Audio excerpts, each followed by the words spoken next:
KJ हल्ली DJ हल्ली की जो मैजिस्ट्रेटियल इंक्वायरी को आप एक्सेप्ट करने का जो डिसीजन लिए हैं, क्या आपका जमीर गवारा दे रहा है आपको?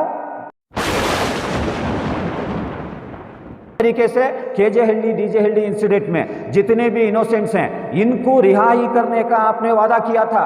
हुब्बಳ್ಳಿ के इनोसेंट्स को रिहाई करने का आपने वादा किया था। क्या हुआ आपके वादे? कहां गए आपके वादे? कौन आपके बारे में क्वेश्चन करने वाले नहीं बोल के आप सोचे हैं क्या? ಮತ್ತೆ ಅಲ್ಲಿ ಏನು 3 ಜನ ಅಮಾಯಕರು ಪೊಲೀಸ್ನವರ ಗುಂಡಿಗೆ ಬಲಿಯಾದರು, ಅದು ಸರಿ. ಅವ್ರನ್ನ ಕೊಲ್ಲದೆ ಹೋಗಿದ್ದಿದ್ರೆ ಗಲಭೆ ಇನ್ನೂ ಜಾಸ್ತಿ ಆಗ್ತಾ ಇತ್ತು ಅನ್ನುವಂಥ ವರದಿಯನ್ನು ಇವರು ಒಪ್ಕೊಳ್ತಾರೆ ಅಂತಂದರೆ ಇದಕ್ಕಿಂತಲೂ ಕೂಡ ನಯವಂಚಕವಾದಂತಹ ಮನಸ್ಥಿತಿ ಈ ಸರ್ಕಾರಕ್ಕೆ ಇದೆಯಾ ಅಂತ ನಾವು ಕೇಳಬೇಕಾಗ್ತದೆ. आज social democratic party of India की जानिब से एक प्रेस कॉन्फ्रेंस इसलिए बुलाया गया कि कांग्रेस हुकूमत में आके 4 महीने हो गए, लेकिन 4 महीने पहले जब ड्यूरिंग इलेक्शन इन्होंने जो ख़ास करके हमारे माइनॉरिटी कमेटी के सामने जितने भी वादे किए थे, एक भी वादा ये पूरा नहीं किए, एक सिंगल वादा पूरा नहीं किए। तो खुसूसन आज की प्रेस कॉन्फ्रेंस में हम ये टारगेटेडली हुकूमत से क्वेश्चन कर रहे हैं, जो आज केजे हल्ली डीजे हल्ली की जो मैजिस्ट्रेटियल इंक्वायरी को आप एक्सेप्ट करने का जो डिसीजन लिए हैं, क्या आपका ज़मीर गवारा दे रहा है आपको? क्या बोला था आपने जब केजे हल्ली डीजे हल्ली इंसिडेंट चला था? आपका कहना यह था ये बीजेपी की हुकूमत में टारगेटेडली मुस्लिम कम्युनिटी को टारगेट फंसाने के लिए ये हुकूमत ये इंसिडेंट करी है, और जो फेल्यूर जो इंटेलिजेंसी और पुलिस डिपार्टमेंट का फेल्यूर था, 4 हमारे इनोसेंट नौजवान बच्चों को गोलीबार कर आप जो मारे थे, ये टारगेटेडली किया गया है। इसको हाई कोर्ट और सुप्रीम कोर्ट के सिटिंग जज की मौजूदगी में जुडिशियल इंक्वायरी होना बोल के आप मुतालबा किए थे। आज आप हुकूमत में आने के बाद all of a sudden magisterial inquiry को आप कैसे एक्सेप्ट करेंगे? ये कभी भी हम आपको बर्दाश्त नहीं करेंगे। ये दोहरापन आपका आज लोगों के सामने हम खोल के रखने वाले हैं। इसी तरीके से केजे हल्ली डीजे हल्ली इंसिडेंट में जितने भी इनोसेंट्स हैं इनको रिहाई करने का आपने वादा किया था। हुब्बಳ್ಳಿ के इनोसेंट्स को रिहाई करने का आपने वादा किया था। क्या हुआ आपके वादे? कहां गए आपके वादे? कौन आपको बारे में क्वेश्चन करने वाले नहीं बोल के आप सोचे हैं क्या? ये आप याद रखो, कर्नाटक के माइनॉरिटीज ये शऊर रखने वाले हैं, जरूर इसके बारे में क्वेश्चन करेंगे।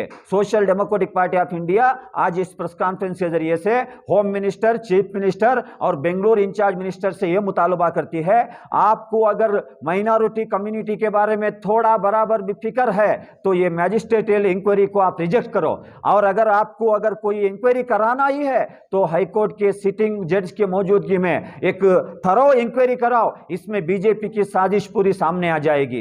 तो social democratic party of India यही प्रेस कॉन्फ्रेंस में और एक मुतालबा भी करती है, जो इंसिडेंट हुब्बಳ್ಳಿ के स्टेशन में हुआ, सेम लाइक माइंडेडली केजे हल्ली में भी हुआ था।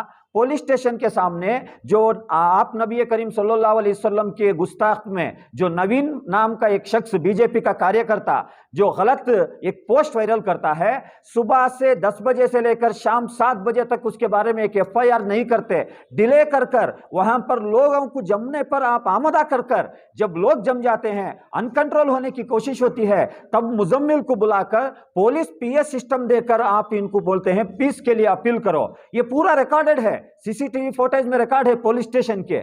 जब ये पीस मेंटेन करने के लिए अपील करते हैं, रात के 12 बजे आर अशोक पुलिस स्टेशन को आकर ये मुजम्मिल पाशा को इसमें फिक्स करो, एसडीपीआई को इसमें खींच के लाओ बोल के जो उनके साजिश के तहत ये एफआईआर में मुजम्मिल पाशा को प्राइम अक्यूज बनाया जाता है। आज वो प्राइम अक्यूज डिफॉल्ट बेल में आज बाहर है। अगर ये प्राइम अक्यूज होता कैसे इनको बेल मिलती? आज भी हमारे शरीफ बेंगलुरु के डिस्ट्रिक्ट प्रेसिडेंट वो पुलिस स्टेशन के पास तक भी नहीं गए, इनके ऊपर यूएपीए लगाकर जेल में बंद करे हैं। क्या आप माइनॉरिटी को टारगेट करने के लिए ये जो इंसिडेंट बीजेपी करी थी इसकी तायद कर रहे हैं? आपको शर्म आनी चाहिए।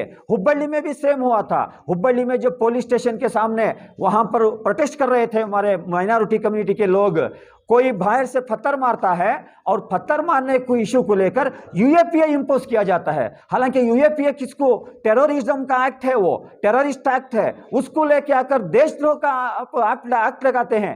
1 साल से जेल में बंद है हमारे बच्चे। आज कांग्रेस हुकूमत में आके 4 महीने हुआ, क्यों आप इनके बारे में आवाज नहीं उठाते? आप बीजेपी की आईटी सेल को डरने वाले हैं तो कैसे कर्नाटक के 6.5 करोड़ लोगों के ऊपर आप रूल करेंगे? कैसे लॉ एंड ऑर्डर आप सिचुएशन मेंटेन करेंगे? आज हम अगर आप माइनॉरिटी के बारे में जो हुकूमत के माइनॉरिटी के बारे में जो इलेक्शन के दौरान आप वादा किए थे, इनके ऊपर जो झूठे मूठे केस लगाए हैं, इसको विड्रा करेंगे, ये बात बोलने के लिए आपको डर होती है तो आपके तायद के लिए एसडीपी खड़ी होती है। आप अलग लेलाना के मीडिया में बोलो, home minister, chief minister, Bengaluru incharge minister, हमने वादा किया था माइनॉरिटी कम्युनिटी को अगर हुकूमत में आएंगे तो इनके इनोसेंट के ऊपर जो केस हम विड्रा करेंगे। आज हम उसके बारे में एजेंडा रखे हैं कैबिनेट मीटिंग में, ये बोलने के लिए आप तैयार नहीं हैं तो आप डर रहे हैं, बीजेपी के आईटी सेल को डर रहे हैं।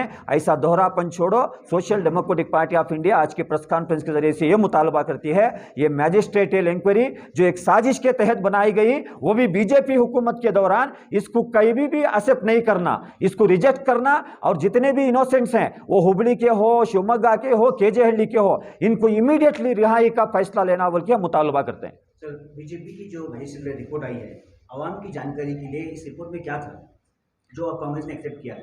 देखिए, मैजिस्ट्रेटियल रिपोर्ट जो आई है ये कुक्ड स्टोरी है। इसको मैजिस्ट्रेटियल इंक्वायरी को इनपुट्स इनको कहां से मिला है?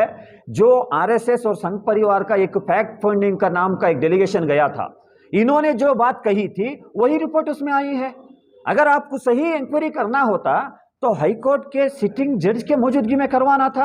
मुझे आप ये बताओ, अगर ये कोई भी गवर्नमेंट, कोई भी हुकूमत के दौरान अगर पुलिस का फेल्यूर, अगर 4 इनोसेंट्स का गोलीबार के जरिए से मर्डर करते हैं उसके बारे में एक मैजिस्ट्रेटियल इंक्वायरी में, इनके ही होम डिपार्टमेंट के अंदर आने वाले इंक्वायरी में कहीं पुलिस के बारे में निशानदेही करी हुई कोई रिपोर्ट इंडिया में आई है क्या?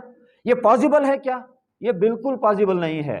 हालांकि जब केजेहल्ली डीजेहल्ली का इंसिडेंट हुआ था, फर्स्ट जो सीसीबी पुलिस बेंगलुरु की जब इन्वेस्टिगेशन करी थी, उसमें क्लियरली मेंशन था ये बीजेपी की साजिश नहीं, यहाँ के कांग्रेस के एमएलए और कांग्रेस के माजी मेयर के बीच की जो लड़ाई थी, इसमें माइनॉरिटी कम्युनिटी को फंसाया गया है। लेकिन all of a sudden BJP के सेंट्रल गवर्नमेंट के प्रेशर के वजह पर हैदराबाद में एफआईआर दर्ज कर एनआईए आती है। एनआईए आने के बाद कंप्लीट पिक्चर चेंज हो जाता है, पूरे मुस्लिम कम्युनिटी को इसमें आरोपी में लाके खड़ा होते हैं। तो ये मैजिस्ट्रेटियल तनिखे जो रिपोर्ट आई है, ये बीजेपी की आईटी सेल और इनकी जो फैक्ट फाइंडिंग रिपोर्ट में जो चीजें इन्होंने बताए थे, झूठ बताए थे, वो झूठे रिपोर्ट ही होंगे। हालांकि इसको रिजेक्ट करना बोल के हमारा मुतालबा है। ಎಲ್ರಿಗೂ ನಮಸ್ಕಾರ, ಜೈ ಭೀಮ್. ಡಿಜೆಹಳ್ಳಿ ಕೆಜೆಹಳ್ಳಿ ಪ್ರಕರಣಕ್ಕೆ ಸಂಬಂಧಪಟ್ಟಂತೆ ಈಗೇನು ಒಂದು ತನಿಖಾ ವರದಿ ಸರ್ಕಾರದ ಕೈಗೆ ಸೇರಿದೆ, ಅದು ವಿಚಾರಕ್ಕೆ ಸಂಬಂಧಪಟ್ಟಂತೆ ತಾವೆಲ್ಲರೂ ಬಂದಿದ್ದೀರಿ, ತಮ್ಮೆಲ್ಲರಿಗೂ ಸ್ವಾಗತ. ಹಿಂದೆ BJP ಸರ್ಕಾರ ಅಸ್ತಿತ್ವದಲ್ಲಿದ್ದಾಗ ಕಾಂಗ್ರೆಸ್ನ ಪಕ್ಷದ ವಿರೋಧ ಪಕ್ಷದ ನಾಯಕರು BJP ಸರ್ಕಾರದ ತನಿಖಾ ವರದಿಯ ಆ ಪ್ರಕ್ರಿಯೆ ಏನಿದೆ ಅದನ್ನು ವಿರೋಧ ಮಾಡಿದರು. ಸಂಘ ಪರಿವಾರದವರಿಂದ ರಿಪೋರ್ಟನ್ನು ಪಡ್ಕೊಂಡು ಅವರಿಂದ ತನಿಖೆ ಮಾಡಿಸಿ ಅದನ್ನು ಸರ್ಕಾರದ ತನಿಖಾ ವರದಿ ಅಂತ ನೀವು ಏನು ಪ್ರೆಸೆಂಟ್ ಮಾಡೋಕ್ಕೆ ಹೋಗಿ ಅಲ್ಲಿ ಮುಸಲ್ಮಾನರಿಗೆ ಅನ್ಯಾಯ ಮಾಡ್ತಾ ಇದ್ದೀರಿ, ಅಮಾಯಕರನ್ನ ಈ ಪ್ರಕರಣದಲ್ಲಿ ಸಿಕ್ಕಿಸ್ತಾ ಇದ್ದೀರಿ, ಅಮಾಯಕರನ್ನ ಕೊಂದಿದ್ದೀರಿ, ಕೊಲೆಗಡಕರು ನೀವು. ಹಾಗಾಗಿ ನ್ಯಾಯಯುತವಾದ ತನಿಖೆ ಆಗಬೇಕು ಅಂತ ಆಗ್ರಹಿಸಿದಂತಹ ಸಿದ್ದರಾಮಯ್ಯನವರು ಇವತ್ತು ಅಧಿಕಾರಕ್ಕೆ ಬಂದ ನಂತರ ಏನು ಆರೋಪ ಮಾಡಿದ್ರಲ್ಲ, ಇವರು ಸಂಘ ಪರಿವಾರದಿಂದ ರಿಪೋರ್ಟನ್ನು ಪಡ್ಕೊಂಡು ನೀವು ಅನ್ಯಾಯ ಮಾಡ್ತಾ ಇದ್ರಿ ಅಂತ, ಆ ರಿಪೋರ್ಟನ್ನು ಅಕ್ಸೆಪ್ಟ್ ಮಾಡ್ತಾ ಇದ್ದಾರೆ. ಇದನ್ನು ನಾವು ಮೊದಲನೇದಾಗಿ ಸೋಷಿಯಲ್ ಡೆಮೋಕ್ರೆಟಿಕ್ ಪಾರ್ಟಿ ಆಫ್ ಇಂಡಿಯಾದಿಂದ ಕಂಡಮ್ ಮಾಡ್ತಾ ಇರುವಂಥದ್ದು. ಮತ್ತು ಅಲ್ಲಿ ಏನು 3 ಜನ ಅಮಾಯಕರು ಪೊಲೀಸ್ನವರ ಗುಂಡಿಗೆ ಬಲಿಯಾದರು, ಅದು ಸರಿ. ಅವ್ರನ್ನ ಕೊಲ್ಲದೆ ಹೋಗಿದ್ದಿದ್ರೆ ಗಲಭೆ ಇನ್ನೂ ಜಾಸ್ತಿ ಆಗ್ತಾ ಇತ್ತು ಅನ್ನುವಂಥ ವರದಿಯನ್ನು ಇವರು ಒಪ್ಕೊಳ್ತಾರೆ ಅಂತಂದರೆ, ಇದಕ್ಕಿಂತಲೂ ಕೂಡ ನಯವಂಚಕವಾದಂತಹ ಮನಸ್ಥಿತಿ ಈ ಸರ್ಕಾರಕ್ಕೆ ಇದೆಯಾ ಅಂತ ನಾವು ಕೇಳಬೇಕಾಗ್ತದೆ. ಮತ್ತು ಇವರು ಅಧಿಕಾರಕ್ಕೆ ಬರೋದಕ್ಕೆ ಮುಂಚೆ ಈ ವಿಚಾರಕ್ಕೆ ಸಂಬಂಧಪಟ್ಟಂತೆ ಏನೆಲ್ಲ ಆಪಾದನೆಗಳನ್ನ ಮಾಡಿದ್ರು, ಅದು ಯಾವುದ್ರ ಬಗ್ಗೆ ಕೂಡ ಇವಾಗ ಇವರು ಉತ್ತರ ಕೊಡ್ತಾ ಇಲ್ಲ. ಅವತ್ತಿನ ಹೋಮ್ ಮಿನಿಸ್ಟ್ರು ಅಶೋಕ್ ಅವರು ಅಲ್ಲಿ ಅಮಾಯಕರನ್ನ ಈ ಪ್ರಕರಣದಲ್ಲಿ ಸಿಕ್ಸೋದಕ್ಕೆ ಕಾರಣ ಅಂತ ಇದೇ ಕಾಂಗ್ರೆಸ್ನವರು ಮಾತಾಡ್ತಾ ಇದ್ರು. ನ್ಯಾಯಕ್ಕಾಗಿ ನಾವು ಇದ್ದೀವಿ, ನಾವು ಧ್ವನಿ ಎತ್ತುತ್ತೀವಿ ಅಂತ ಮಾತಾಡಿದರು. ಕಳೆದ 1 ತಿಂಗಳ ಕೆಳಗಡೆ ಈ ಕಾಂಗ್ರೆಸ್ ಸರ್ಕಾರದ ಹೋಮ್ ಮಿನಿಸ್ಟ್ರು ಪರಮೇಶ್ವರ್ ಅವರು ಈ ಪ್ರಕರಣವನ್ನು ಹಿಂಪಡಿತೀವಿ, ಅಮಾಯಕರನ್ನ ಬಿಡುಗಡೆ ಮಾಡೋದಕ್ಕೆ ಕ್ರಮ ತಗೊಳ್ತೀವಿ ಅಂತ ಹೇಳಿದರು. ಆದರೆ ಈಗ RSSನವ್ರು ಕೊಟ್ಟಂತಹ ತನಿಖಾ ವರದಿ ಅಂತ ಇವರೇ ಹೇಳಿ ಈಗ ಅವರು ಅದನ್ನು ಅಕ್ಸೆಪ್ಟ್ ಮಾಡ್ತಾ ಇದ್ದಾರೆ ಅಂತಂದರೆ, ಇವರಿಗೂ BJPಗೂ ಏನೂ ವ್ಯತ್ಯಾಸ ಇಲ್ಲ. ಹಾಗಾಗಿ ನಮ್ಮ ಪಾರ್ಟಿಯ ಏನು SDPನ ವತಿಯಿಂದ ನಾವು ಈ ಸಮುದಾಯಗಳಿಗೆ ಹೇಳೋದೇನು ಅಂತಂದರೆ, ಈ ನಯವಂಚಕ ಕಾಂಗ್ರೆಸ್ಸನ್ನಾಗಲಿ ಅಥವಾ ಕೊಲೆಗಡಕ BJPಯಿಂದಾಗಲಿ ನಂಬೋದಕ್ಕೆ ನೀವು ಹೋಗಬೇಡಿ. ಇವರಿಂದ ನಿಮಗೆ ರಕ್ಷಣೆ ಇಲ್ಲ ಅನ್ನೋದನ್ನ ಈ ಪತ್ರಿಕಾಗೋಷ್ಠಿ ಮೂಲಕ ನಾವೆಲ್ಲರಿಗೂ ಕೂಡ ಗಮನಕ್ಕೆ ತರೋದಕ್ಕೆ ಇಷ್ಟಪಡ್ತಾ ಇದ್ದೀವಿ ಮತ್ತು ನ್ಯಾಯಕ್ಕಾಗಿ ಆಗ್ರಹಿಸ್ತಾ ಇದ್ದೀವಿ. ಒಂದು ಉನ್ನತ ಮಟ್ಟದ ನ್ಯಾಯಾಂಗ ತನಿಖೆಯನ್ನು ನೀವು ಕೈಗೊಳ್ಳಬೇಕು. ಈ ಪ್ರಕರಣದಲ್ಲಿರುವಂಥ ಅಮಾಯಕರನ್ನ ಬಿಡುಗಡೆ ಮಾಡೋದಕ್ಕೆ ಸರಿಯಾದ ಸೂಕ್ತ ಕ್ರಮವನ್ನು ವಹಿಸಬೇಕು. ಯಾರ್ಯಾರ ಮೇಲೆಲ್ಲ ಸುಳ್ಳು ಕೇಸು ದಾಖಲಾಗಿದೆ ಅವರಿಗೆ ಪರಿಹಾರದ ಸಮೇತವಾಗಿ ಅವರನ್ನು ಆ ಪ್ರಕರಣದಿಂದ ಕೈ ಬಿಡಬೇಕು ಅನ್ನುವಂಥ ಒತ್ತಾಯವನ್ನು ನಾವು ಮಾಡ್ತಾ ಇದ್ದೀವಿ. जिस तरह शुरू प्रेस रिलीज़ के इसमें हमारे स्टेट जनरल सेक्रेटरी अफसर कुडलीपेट साहब ने बताया था कि कांग्रेस जो रिसेंटली एक रिपोर्ट जो मजिस्ट्रेट इंक्वायरी रिपोर्ट है, ये रिपोर्ट को जो एक्सेप्टेंस किया है, ये एक टोटल एक कम्युनल मूव जो कांग्रेस माइनॉरिटीज़ के और तमाम पिछड़े तबक़ात के वोट्स लेकर जो इस बार अधिकार में आई, इनके साथ एक बहुत सीधा चेहरे पर एक धोखेबाजी का एक काम कांग्रेस की है। ये जो जुडिशल ये जो मजिस्ट्रेट इंक्वायरी रिपोर्ट हुई थी, ये जब डीजे हल्ली केजे हल्ली का एक इंसिडेंट हुआ, उस इंसिडेंट के दौरान में एक फैक्ट फाइंडिंग कमेटी बोलकर बीजेपी की तरफ से बनाई जाती है और उस कमेटी को लीड करने वाला भी एक कट्टर आरएसएस का कनेक्शन रखने वाला एक मेंबर जो है उसमें वो फैक्ट फाइंडिंग रिपोर्ट में शामिल है। तो ये सारे मिलकर एक रिपोर्ट बनाते हैं जिसमें 4 लोगों का जो शूट आउट में शहीद हुए थे, इन लोगों का जो फायरिंग में मरने की वजह से जो मौत हुई, इसे लीगलाइज के तौर पर इस रिपोर्ट में बताया गया है। जब बीजेपी की एक तैयार की गई हुई रिपोर्ट अगरचे कांग्रेस एक्सेप्ट कर रही है, तो बीजेपी और कांग्रेस में कोई फ़र्क नहीं रहा। ये हम लोगों को पहले समझना है। जिस तरह इलेक्शन में बिलखुसूस बेंगलुरु नॉर्थ में चाहे वो सर्वज्ञा नगर हो, जहाँ पर केजे हल्ली स्टेशन की लिमिट है, डीजे हल्ली है, पुलकेशी नगर की लिमिट है, वहाँ पर इनका इलेक्शन का one of the major agenda ही था कि डीजे हल्ली और केजे हल्ली के केसेस को हम लोग जैसे ही पहली कैबिनेट होगी उसमें डिस्कशन करेंगे बोलकर वहाँ के पुलकेशी नगर के एसी श्रीनिवास अपने स्पीचेस में और कैंपेन के दौरान में बताए थे। जब पहली कैबिनेट बैठी गई, वहाँ पर दूर दूर तक ये चीज़ पर बात करने के लिए तैयार ही नहीं थे और उसके बाद अलग अलग एमएलएस की तरफ से लेटर्स दिए गए, जबकि इन आपस में इन्हीं लोगों के बीच में इसका कोई भी कनेक्टिविटी नहीं थी। तो मैं इस मीडिया के ज़रिए से एक बात कांग्रेस के तमाम एमएलएस को और सिटिंग कैबिनेट मिनिस्टर्स जो है, इन लोगों से एक क्वेश्चन करना चाहता हूँ। जब भी इलेक्शंस आता है, सिर्फ माइनॉरिटीज़ को एक वोट बैंक की तरह जो आप इस्तेमाल कर रहे हैं, तो ये बहुत गलत बात है और इसका जवाब देना भी यही माइनॉरिटीज़ आपको आने वाले एमपी के इलेक्शंस में एक बहुत ख़राब आपको एक रिज़ल्ट की शक्ल में इसका जवाब भी दे सकते हैं। अगरचे आप लोगों की गई हुई गलतियां अगरचे आप नहीं सुधार रहे हैं, तो इसका भुगतान जो है बहुत बड़े लेवल पर आपको एमपी के इलेक्शंस में देखने के लिए मिलेगा। एक दूसरा आकर जो भी इस केसेस में अरेस्टिंग हुई थी, एनआईए का हो या नॉन यूएपीए केसेस जो हैं, इसमें एक सब कमेटी बिठाकर हम लोग डिस्कशंस करेंगे कर बोल रहे हैं, जहाँ यहाँ तक कि सीसीबी की रिपोर्ट में बहुत क्लियरली है कि जितने भी अरेस्टिंग्स हुई थी दूर दूर तक उन लोगों का कहीं पर भी वीडियो में डेमोलिश करते हुए या स्टेशन में आग लगाते हुए किसी का भी वीडियो नहीं है। पूरे टोटल 480 to 500 लोगों की जो अरेस्टिंग हुई, उसमें मैक्सिमम 1 or 2% जो है इसमें वो कुछ एंटी सोशल एक्टिविटीज़ करते हुए आपको दिखेंगे, बल्कि बिल्कुल भी इसमें पूरे जो है इनोसेंट्स इस केस में फंसे हुए हैं। जो 30 पर 7 लोग अभी भी जेलों में हैं, बार बार इनकी मीडिया में इनका इंटरव्यू लिया गया, इनके घरों वालों का बार बार इन लोगों से जो है अलग अलग तरीके से इनसे फैक्ट क्या है जानने की कोशिश की। ये बहुत अलल ऐलान और अलल पैमाने पर ये लोग बहुत ही वाज़े तौर पर कह रहे हैं, अगरचे हमारे बच्चे कहीं पर भी वीडियो में आपको दिखाई दे या स्टेशन के पास जलाते हुए या कोई स्टेशन के ऊपर पथराव करते हुए, आप उन लोगों को ज़िंदगी भर के लिए जेल की सज़ा दे दीजिए, हमें मंजूर है बोलकर ये एक डंके की चोट पर बोल रहे हैं। क्योंकि इन्हें कॉन्फिडेंट है और ये फैक्ट भी है कि कोई भी जितने भी 37 मेंबर जो अभी अक्यूज़र्स जो अंदर हैं, इसमें कोई भी एक शख्स भी जो है उसमें कहाँ पर भी एक पथराव करते हुए या स्टेशंस को आग लगाते हुए कहीं पर भी मौजूद नहीं है। तो मैं इस गवर्नमेंट से एक रिक्वेस्ट भी करना चाहूँगा कि आपको जिस तरह भास्कर सर ने कहा कि सिर्फ एक बीजेपी की मीडिया और आईटी सेल को डर कर अगरचे आप स्टेट्समैन बदल रहे हैं और आपके इलेक्शन में किए गए हुए दावों को आप इम्प्लीमेंट करने के लिए अगर डर रहे हैं तो आप इस गवर्नमेंट को चलाने के लायक नहीं है।